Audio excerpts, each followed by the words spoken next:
Hello, I'm Lynn Forester de Rothschild, a partner at Inclusive Capital Partners. I am thrilled to be having this conversation with two esteemed members of the Council for Inclusive Capitalism with the Vatican. Mark Carney is the former governor of the Bank of England and the current UN Special Envoy for Climate Action and Finance, as well as Prime Minister Boris Johnson's finance advisor for COP26. And Bernard Looney is the Chief Executive Officer of BP. Mark and Bernard, thank you so much for your time today. Thank you, Lynn. It's a pleasure to be here. So Mark, in the Laudato Si, the encyclical released by Pope Francis in 2015, the same year that you launched the TCFD initiative, you have been a major force in the creation of laws and regulations to protect our planet. How can the Council for Inclusive Capitalism, as well as your work with other international efforts to reduce climate change, help address the Holy Father's concern about our culture? And what do you think are the most important legal changes that are needed to protect our environment? Thank you for having me, Lynn.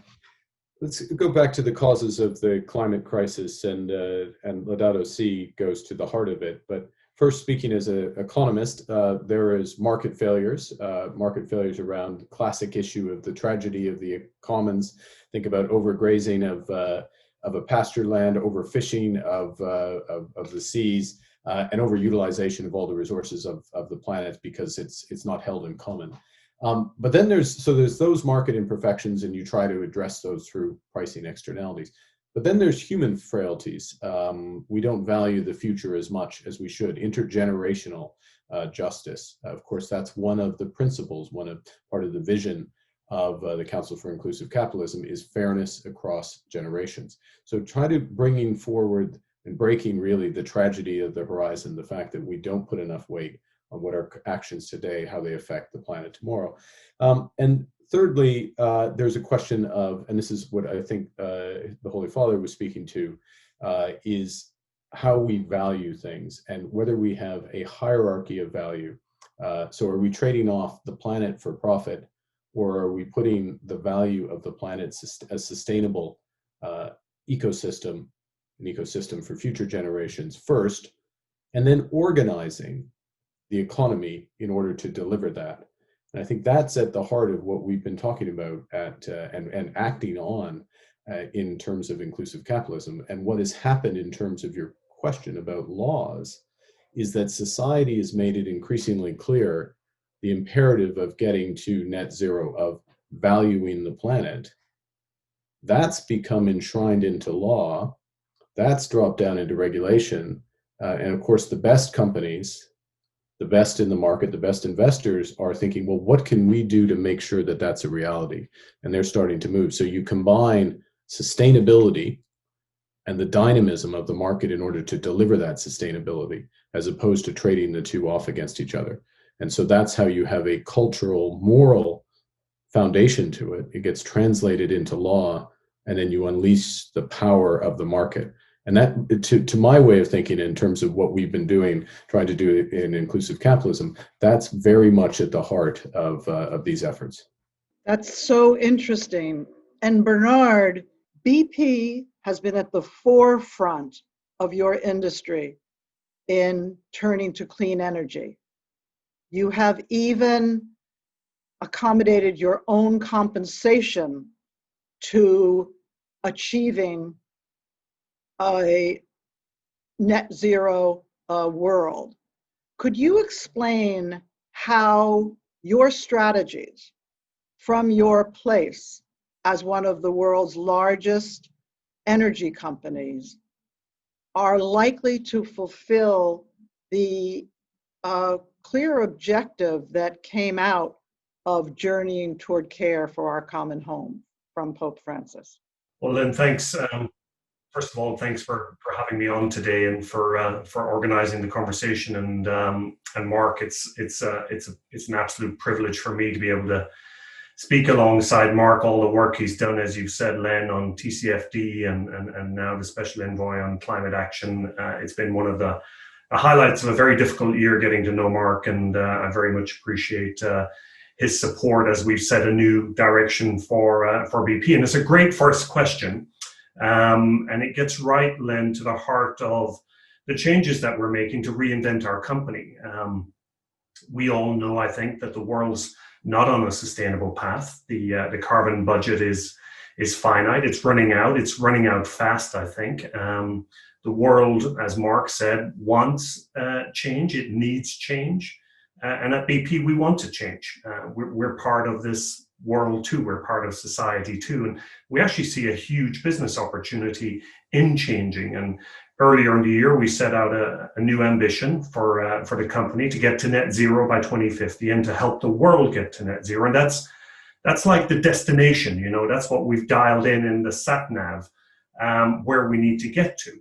But we were clear that, when we talk about net zero, it needs to be not just our operations, but also the carbon that comes out of the oil and gas that we produce. And we need to get those absolute emissions down. And that's what we set out to do. But like any journey, a destination is important, but it's not enough. So we need a plan. And that's what we did earlier in the year in August. We laid out our new strategy. And that's the plan for getting to net zero and doing it while we deliver value for our investors and indeed all of our stakeholders. So some important points of the plan, and I'll come to Laudato Si. Our oil and gas production actually goes down by 40% between now and 2030. We're not going to explore for oil and gas in new countries. We're going to increase tenfold our investment in low carbon, and we're going to develop around 50 gigawatts of net renewable generating capacity by 2030. And that's the equivalent to the total renewables capacity of the UK as a whole today. So are we aligned with Laudato Si? Yes, I think we are. When it comes to replacing fossil fuels, our oil and gas production will go down, our renewable generation will go up. Will we do it without delay? Here, I think we just have to be pragmatic.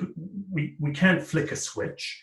Laudato Si also calls to take account of the cries of the poor, and flicking a switch could cause those cries of the poor today because, and as Mark said, it could disadvantage different sections of society. And that's why I believe they added the word progressively, which I think is very important. However, I would say that it needs to be progressive urgency or urgency in a progressive sense, because there isn't a lot of time here. We have to act, and that's what the strategy of the company is designed to do. In terms of compensation, yes, we're lined up inside the company. That's the strategy. We're lining compensation accordingly. It may sound strange, but many people in BP, including myself, don't get up in the morning and come to work worrying about which metric went into which compensation system. People want to make a difference. That's what I want to do. I love the company that we work for. I wanted to make a difference in the world, and that's the real motivator. But where compensation is relevant, it absolutely lines up with the strategy that we've just laid out, Lynn. That's wonderful. You really have the scale that if you transition, we could see such a big difference in the world. And Mark, you spoke eloquently a minute ago about the role of markets, but we do know that markets tend to ignore the costs of the growing number of the natural disasters, of all of the corporate externalities that cause climate change. And the TCFD, which you launched in 2015, the same year that the Pope wrote the Laudato Si, outlines how companies should calculate and disclose their exposure to climate-related risk. What does TCFD tell investors and regulators, for that matter, about how companies are actually reforming in order to reduce the risks and correct the harm that they are doing to the environment? Yeah. Okay. Well, I think this process is happening.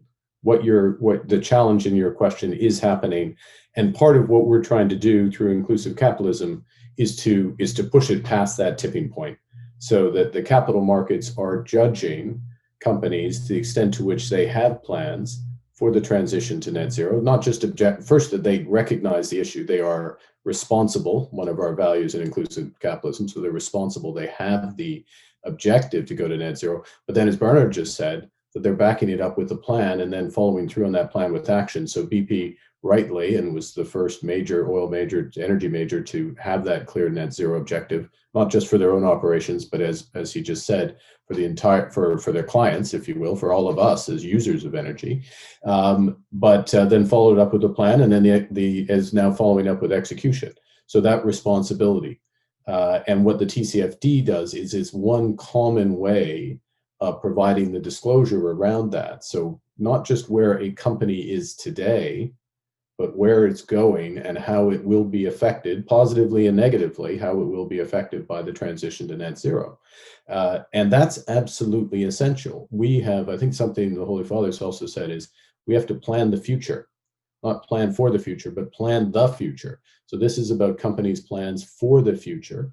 And then investors, banks, pension funds, insurance companies, others who provide the capital for those companies will make judgments. Now, remember, of course, they're providing everyone who's watching, it's your money, it's everyone's, it's all the savers in the world money ultimately. And the people in the world want a sustainable planet, a sustainable ecosystem. So TCFD provides that information, and then the investors will make the judgments. But to slightly quote, to attempt at quoting scripture, they too shall be judged. They won't just judge; they too shall be judged. The investors will be judged, because investors need to show over time whether they're investing in a way that's consistent with this objective of society. And if I may just say, and go back to the last point, which should go back to your first question, which was about, well, where do laws and regulation come into this? What we have seen is that there's been a tremendous move over the course since Laudato Si in the private sector, including investing sector. There's over $170 trillion now of balance sheets in the investing world that want this type of disclosure, this TCFD disclosure. Well, now is the time for the public sector, for the governments, for the regulators to make this mandatory. So it's not just companies like BP who voluntarily use this disclosure, but it's every company. So we can all judge, not just investors, but people, stakeholders in society, who's part of the solution, who's trying to be part of the solution, who's ignoring the problem, and unfortunately there still are some who are ignoring the problem, and who is going to have to fall by the wayside because they won't be able to operate in a world that is consistent with sustainability. Why is it important that other companies join in making the kind of commitments that BP has made in your industry, as well as in all of the other industries that are represented on the council? Well, it's another great question, Lynn. And I mean, two reasons I think why I'd say concrete commitments to inclusive capitalism matter. I mean, the first, and not to be underestimated, really important, is they can inspire other people.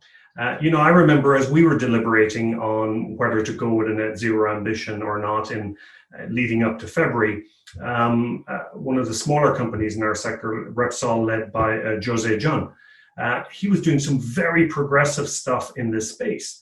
And it sort of was a source of encouragement to me as I looked at what he was doing.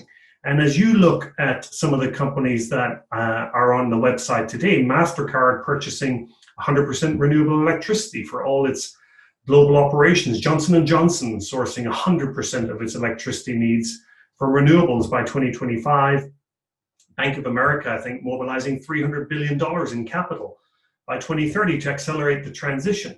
And these are really bold, and it's great to be able to listen and learn and share what we're each trying to achieve. And it's the best form of competition, as you say, because it creates that sort of race to the top, the words that you use.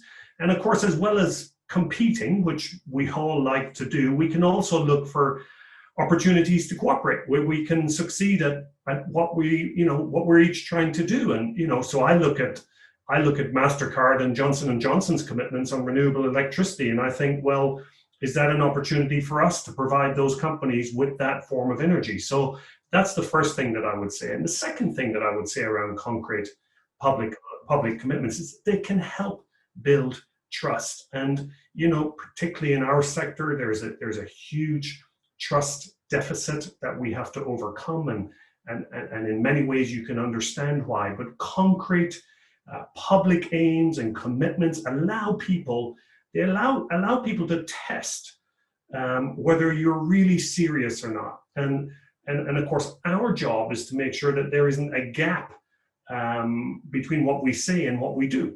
And that's what people have said to me about BP and the oil and gas industry over many decades, that you say one thing and you do something else. And that's where trust breaks down.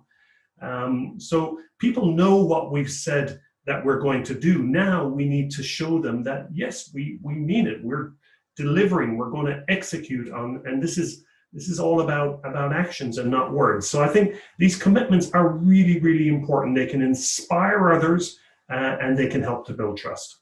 Absolutely. And we've committed among ourselves to each year look at our commitments and have a scorecard and always try to do better. And Mark, in line with that, you have called the net zero goal the greatest commercial opportunity of our time.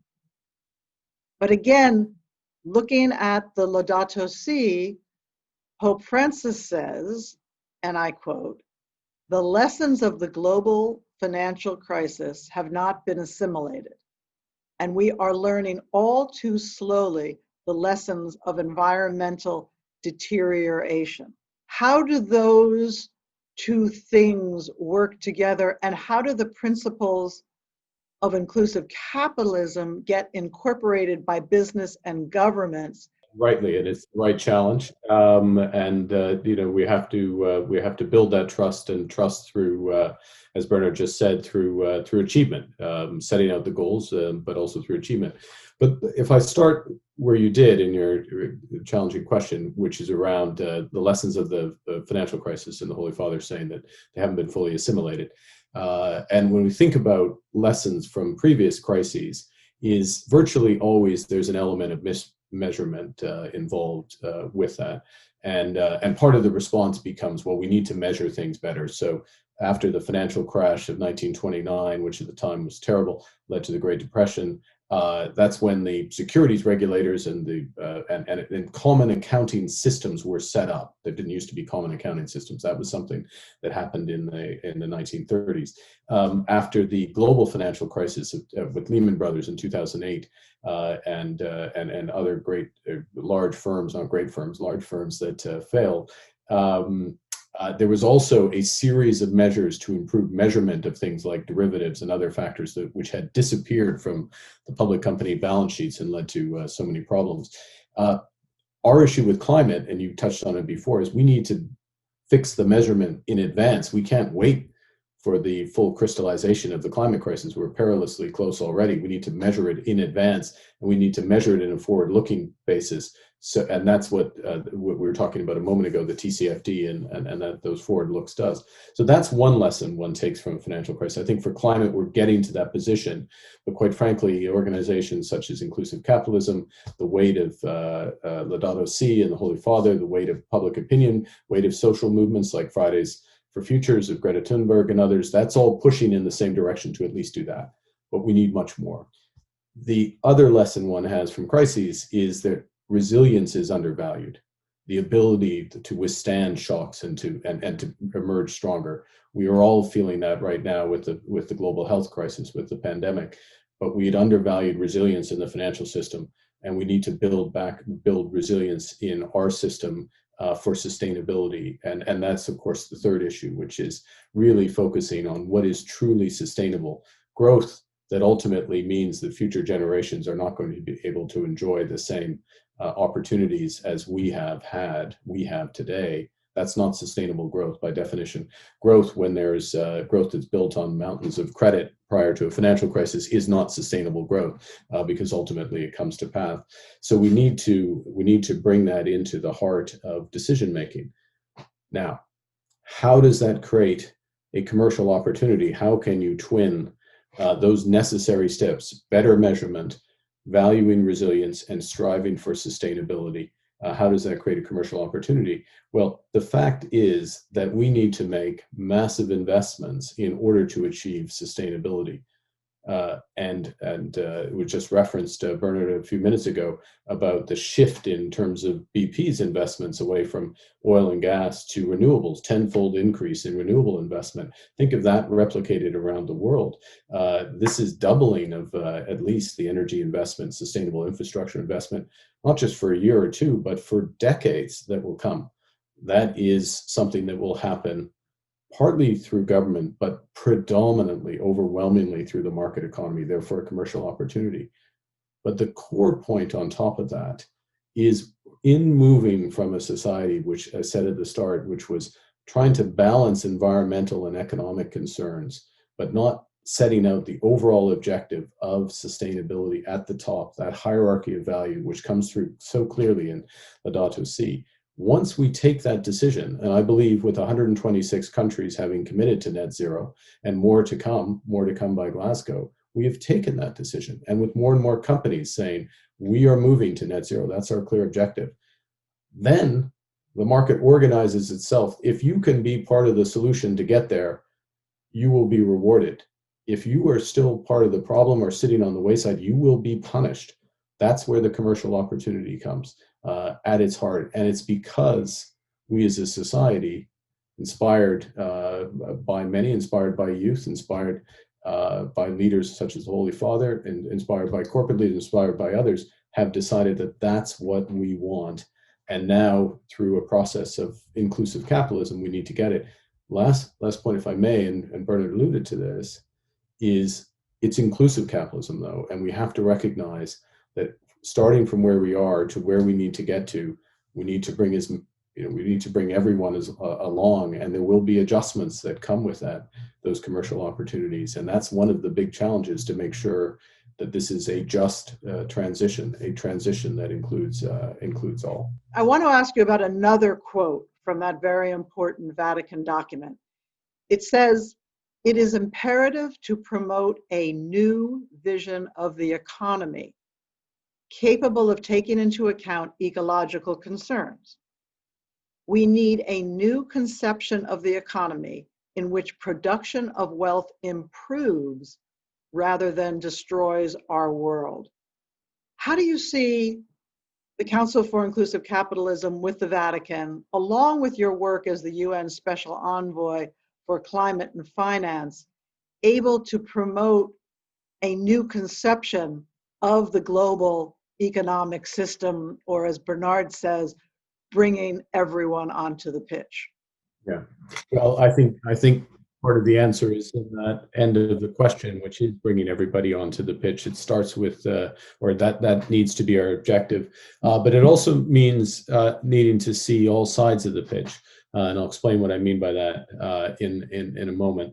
I think the heart of it is something we have been talking about, and I'm trying to stress, which is this sense of a hierarchy of values, not the a classic economist trades one thing off against another, but some things are more important. The ecological sustainability of our planet is absolutely fundamental, and we have an obligation to get there. And I think it's now getting increasingly clear, and this movement, inclusive capitalism, can be one of the contributors to moving that, to making it absolutely clear in the marketplace that this is an objective we all have to move towards. And by the way, we need the market. We need growth in order to accomplish that. We need the innovation and the investment of the market in order to get there. And there will be opportunity that comes with that. But if I come back to the analogy of the pitch, if I may, and space, one thing that struck me over the course of the last year with respect to the pandemic is the Holy Father had said that we see most clearly when we see from the periphery.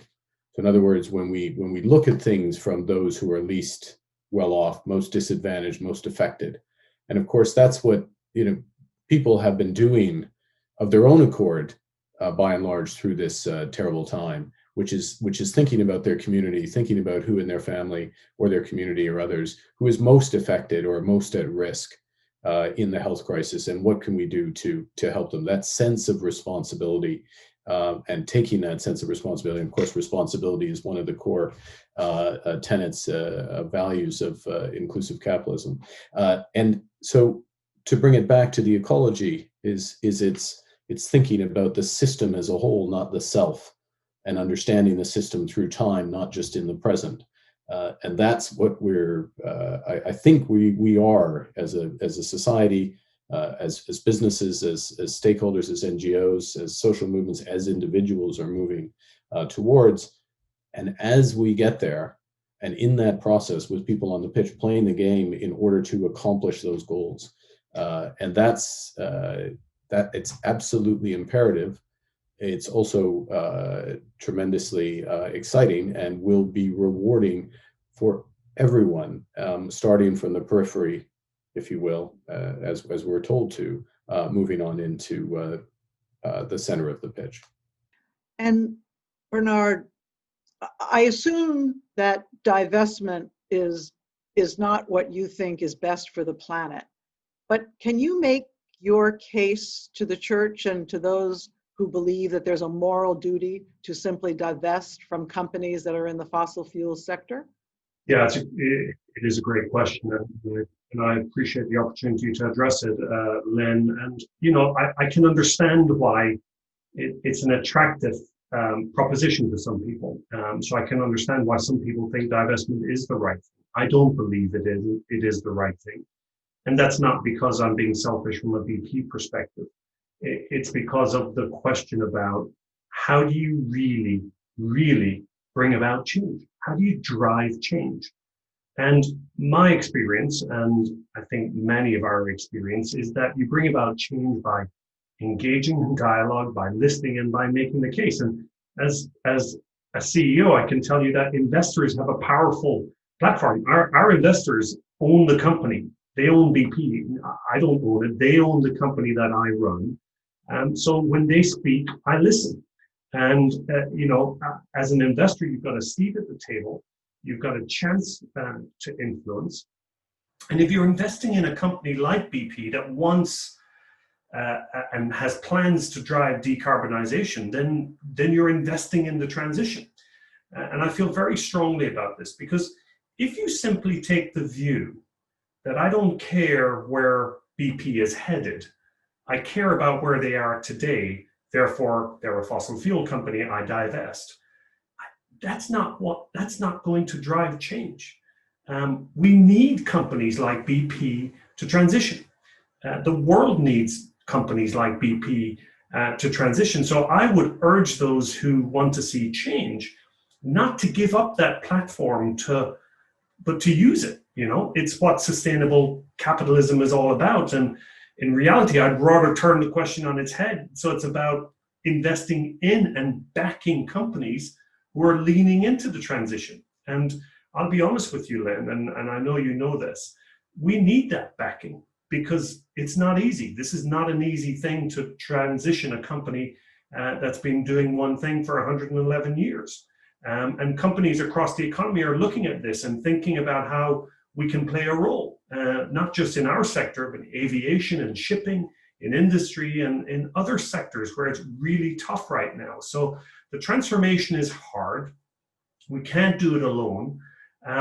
But the question is if you want to drive change, we have got to back companies in transition. And the way to do that is to have a seat at the table, support them, invest in them, back them. And if you don't think they're doing that, talk to them, engage and challenge them, just like we have with our owners all the time, because I think that's ultimately how you drive about change. So that's how I feel. It is about how do you drive that change? How do you invest in companies that are making the transition from one thing to something else? And I think this is such a powerful conversation to have. I don't know if it makes sense, Lynn. Bernard, Mark, thank you so much for this time, and thank you for your great integrity and dedication to inclusive capitalism and a safe, clean planet.